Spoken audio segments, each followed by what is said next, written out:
So, chapter 9. Ufred has just come in from a strange encounter with the commander, and now she's going into her own room. And this chapter will cover subjects like privacy, freedom, licentiousness, and the past. And licentiousness, a good word that we'll talk about in a minute. So, the previous chapter had ended with Offred talking about her own room and how the commander had invaded her space. This is also a childish idea, one that a sibling has, a brother or sister has. She picks up from her room in this chapter and plays with the idea of rooms and spaces. Her room is sometimes a waiting room, like the section title, and sometimes a bedroom. Waiting rooms are the areas outside doctor's offices and such, where you wait for whatever's going to come next, which is what's going on in this whole section. She also references back to this being a story that she's telling, kind of breaking that fourth wall again. She goes on to imagine the handmaid who must have been living there before her. This will become very important later. She then talks about the room as if it's a hotel room. And so she will re-explore her room as if she is discovering a hotel room slowly for the first time. She thinks about it as some new space now. She has perhaps some power now with that strange interaction with the commander.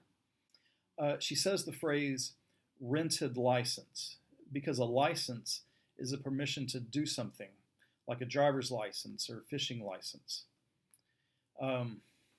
In a hotel room, you have a license to do whatever you want with anyone. That's the idea anyway. The word license is also similar to the word licentious. Licentious means overly active sexually. Atwood most likely did this on purpose. We learn that Offred had a license to be licentious with Luke while he was married to someone else. So we find out Luke was cheating on his wife, and that's a no-no in the new Gilead. In the second full paragraph on 51, Offred realizes that even though these meetings with Luke were temporary, they didn't seem to mean anything. But in actuality, the two were happy. You don't know what you've got till it's gone, the old Cinderella song from the 80s says. On page 52, she's once again exploring her room. She says the stains on the mattress are like dried flower petals, like old love, because there's no love anymore in her own room. See, flowers symbolize love, even old dead ones. What else is old and drying up have we seen already? Serena joy. So, she misses Luke, but there's no room for him right now. There would literally be no room beside her in a bed that two people used to occupy.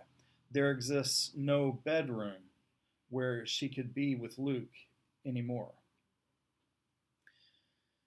We're reminded of there being no possibility in the room to commit suicide, except for the hooks she finds in the cupboard, but perhaps they're too close to the ground or just overlooked.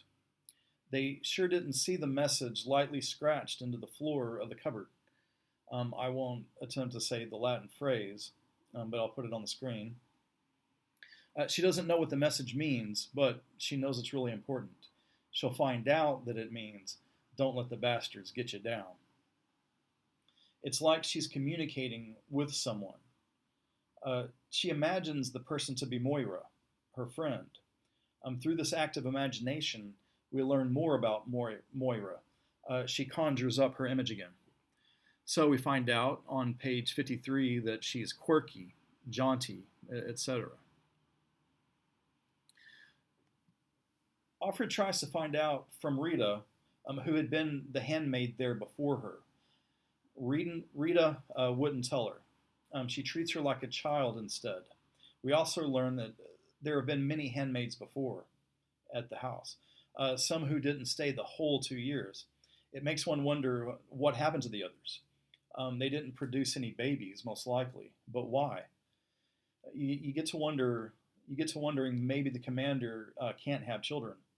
Also, maybe the former handmaids got into some kind of trouble that caused them to be taken elsewhere.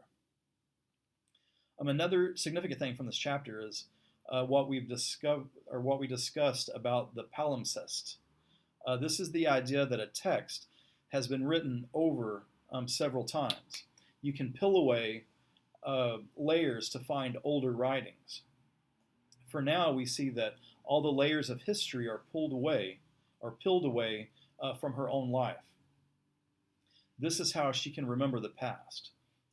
That's also what's going on with the history of the former handmaids in the room. And like I said, that will become apparent much later and it become very important later.